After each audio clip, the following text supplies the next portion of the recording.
পানি ঘাটছে? এই জিয়ান, পানি ঘাটছো কেন? সারাক্ষণ খালি দুষ্টুমি, তাই না? মাম্মা মেরো না।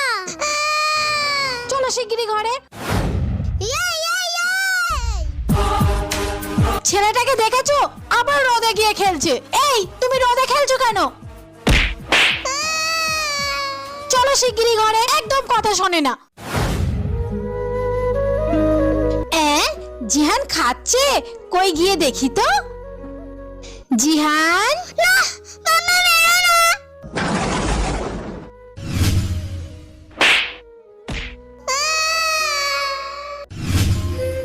সত্যি ছেলেটাকে কথায় কথায় এরকম মারা আমার উচিত হয়নি একদম। বন্ধুরা, বাচ্চাদের গায়ে কখনো হাত তুলতে নেই, ওদেরকে সবসময় ভালোবেসে বোঝাতে হয়। I love you mamma.